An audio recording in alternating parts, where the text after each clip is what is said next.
Welcome back to Creepy Crawler's Garage and another daily update. We've been working on the TRX-Z project, the Dodge project, and I went to the post office and the mailbag is pretty full. Let's head into the garage and take a look. Don't go anywhere.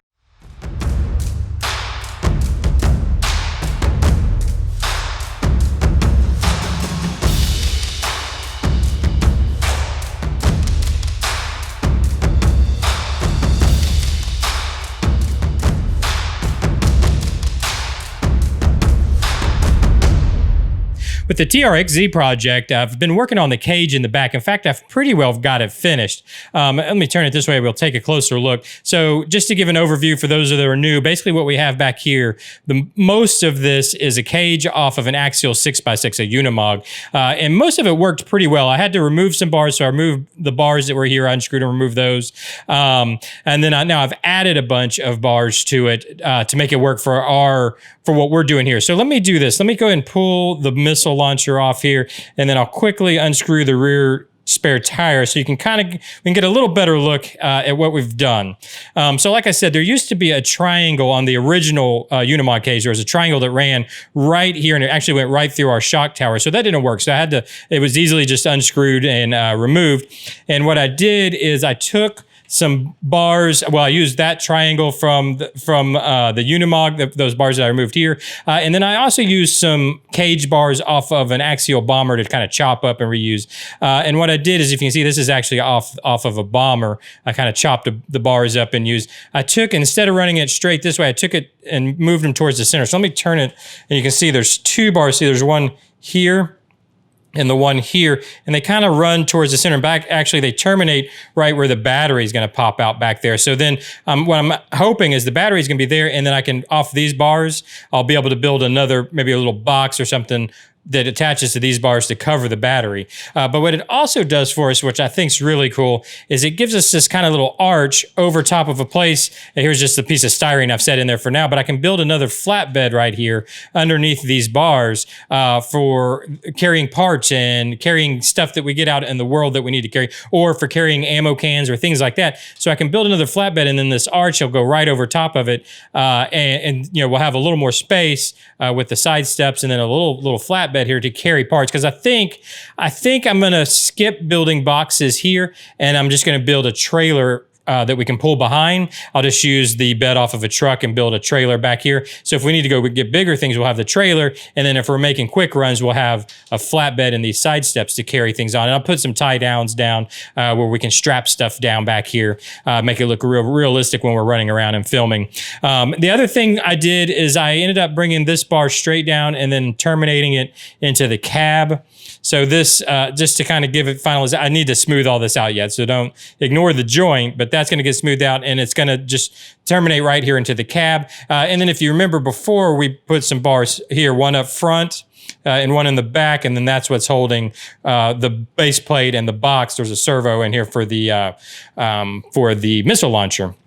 But that pretty much rounds out the cage. And I think I've decided, with that wheel sitting back here and the weight of the wheel, I don't even think I'm going to make a connection between here and the bumper, because it sits very solid. I'll actually make that final decision once I get it out driving. And if this kind of bounces around too much, then I'll make a connection here. Otherwise, I think I'm just going to leave the weight of the wheel to hold, the weight of the wheel and the weight of the missile launcher to hold this in place. But that's pretty much, I think, the arrangement for the cage, how it's going to look. I do have some screws. I don't know if you can see them, some screw ends that are sticking out here. I'm just going to put shorter screws. This is the bottom set of screws that holds it to the cab. There's screws that hold it to the cab here, and then at the bottom, I'm just going to put shorter screws, and then I'm just going to cap that. I think it's the easiest way to take care of that, and I think it'll look really, really good on film. That's what's most important to me, is I just want these to look good on film. So that's the main objective.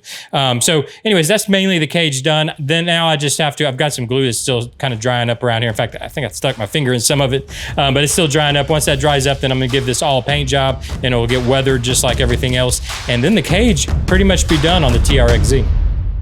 So here we have the Dodge project, and we got two things we're going to talk about this real quick. One, last episode we talked about naming it, so we're going to do that, and also we're going to take a quick look at the rest of the weathering I've done to it.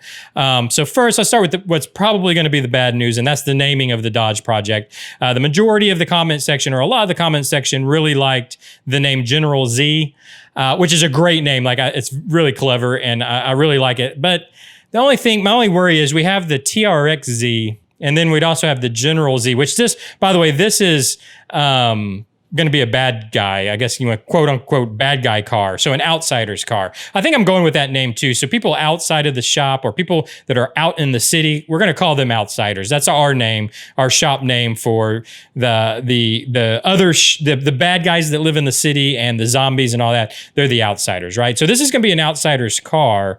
And so I didn't want to use kind of the same naming system like TRX-Z, General Z. I don't know. I just didn't think it worked right to give that name to kind of, I guess, an outsider's car. Also, we're going to be covering this thing in melee along with this big, what I'm calling an 80s style punk band, punk mohawk, saw blade mohawk thing down the middle of the car. So I'm thinking the only name we can go with for this car, it's got to be Ripsaw, right? It's going to have big saw blades and the big spikes, and it's all going to be melee. So I think we got to call this thing Ripsaw. And with that said, that brings us to the next thing, which is the weathering. So the weathering is pretty well done. You can see I've given it a full coat of matte. So if you want to get caught up with the weathering process, just go back and watch the last videos. But there's been kind of multi-layers going on here. Up to this point now, where we've now given it a full coat with matte clear. And then I was going to do the clear coat, a weathered clear coat, but I was thinking if we're going to do this as the Ripsaw, it needs its own paint scheme. It needs some kind of Ripsaw paint scheme. It might even need to say Ripsaw on it somewhere. I was thinking about putting some teeth up front, maybe, painted teeth or something to that effect, and really giving it that kind of outsider's look where they took some rattle cans and sprayed up a paint job on it. So I'm going to do that next, and then we'll do the weathered clear coat. And I might not, and now actually thinking of it and saying it out loud, I might not even do a clear coat because they probably wouldn't, out in the outside world, they wouldn't put a clear coat on it. So we'll just do the graphics on it. But let me know what you think about Ripsaw down below. I know it's probably disappointing. I know a lot of you really liked General Z, and that, again, really cool and clever name. I actually really liked it. But just when I started thinking about it, and I started thinking about when we start referencing vehicles, it might get a little confusing because we want this to definitely be an outsider's car, and we want the TRX-Z to be, a shop car, a good guy car, and I didn't want the two to get mixed up, I guess you could say, or in the naming process, have too close of a same name. Anyways, let me know what you think about it down in the comments. Let me know if you have any ideas on the paint scheme too. I had some good ideas given to me in the last video that I kind of looked at some reference photos. So I might steal some stuff off that. Like, there might be some stuff I have in mind, but let me know what you think down below, and I'll actually work on this this week.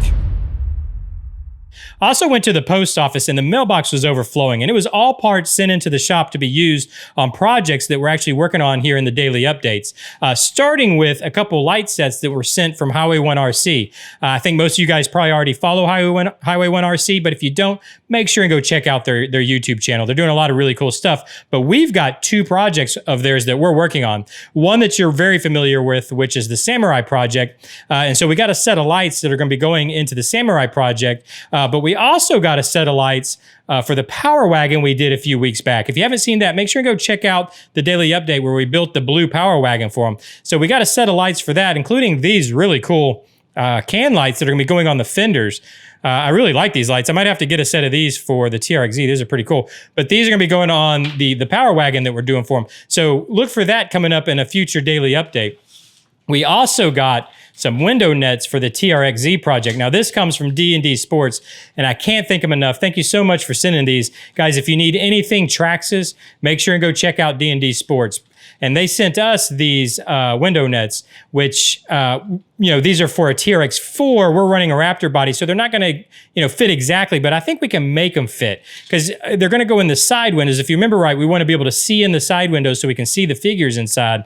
So I want to go with a meshing, and I think we can make this work. My only concern is, can we see through these well enough? will we be able to see the figures inside through these well enough? And I don't know until we actually do it. If we don't end up using them in the windows, we're definitely going to be using these in some place on the truck. They'll make great netting for something, but I can't thank D&D Sports enough. Again, guys, if you need anything Traxxas, go check out D&D Sports. I'll put a link to their website down in the comment section. So if you need something Traxxas, hit that link down in the comment section. And then also, I can't believe what we got here, but from Addy Monster RC, we got a figure for the series. So I had been looking, so just to let you guys know, most of the figures that are going to be used in the series, all the stop motion figures, are going to be coming from 3A Toy Company. So most of the figures I'll be using, I'll be getting from 3A. But I had been looking at a medic droid. So I thought I'd put a medic droid in the shop.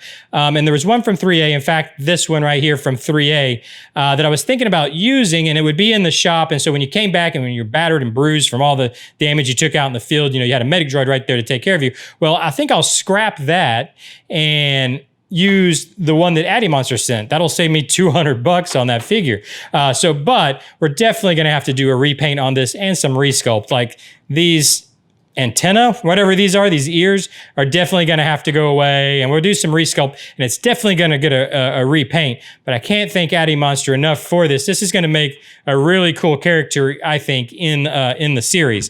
Now, Addy Monster also sent some guns for us, and these are really cool. I think they're really good sculpts. They look really good. They're metal too. They're really nice. But again, just like the figure, gonna need a repaint. Way too shiny, need some weathering, kind of need a repaint, right? No problem, that'll be fun to do. And then what I thought we would do with these is at the back door of the shop that we build, the apocalyptic shop that we're gonna build, I think we're gonna build a gun rack and have our gun sitting there right by the door. So as you go out, you grab your gun, you're good to go out in the real world. None of those outsiders out there are gonna mess with you.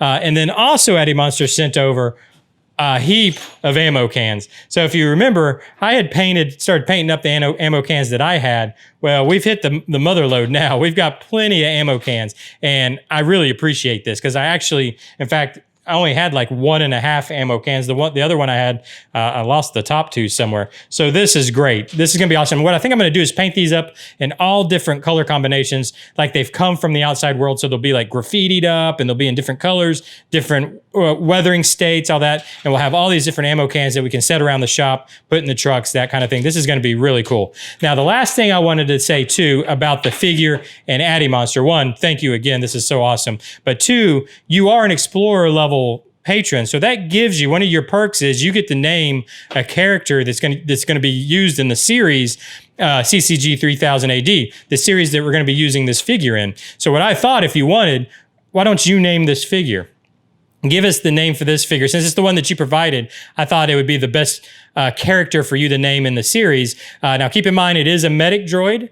And keep in mind, it's obviously got to be, YouTube friendly and family friendly. So no lewd names or anything like that. But if you have a name, and it could be just your name, we can definitely just call it the Addy Monster medic droid, something to that effect if you'd like, or AM medic droid, or what, it's up to you. Whatever you want to name it, let me know down in the comments section, or hit me up over the Patreon page. Let me know. Or if you don't want to name this character and you want to name a different one, that's fine too. But I thought it'd be really cool if you name the character that you provided. And I think this character is going to play a pretty decent role in the series.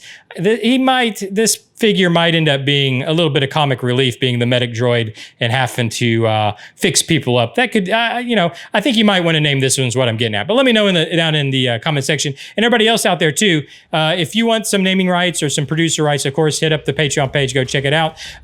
Let me know what you think as far as a paint scheme on all this stuff too. Also, if you have any ideas, let me know down in the comment section. But I think this is going to be a lot of fun, and it'll make a really cool video, all the repaints on this stuff. Thanks for joining me again here in the garage today. Thank you so much for all the likes on this series. I really do appreciate it, and it really does help these videos and the YouTube algorithms. So again, I ask, please hit that like button if you've enjoyed. Leave me the comments down in the comment section. We've got a few things that we need some ideas on. So let me know down in the comments section. And again, if you've watched this far and you haven't already, hit that subscribe button and hit the notification bell. I think that's still a thing. I think there's options with the notification bell. Pick the right option. I don't know how all that works. But anyways, hit that subscribe button. I'll see you guys tomorrow. Bye-bye.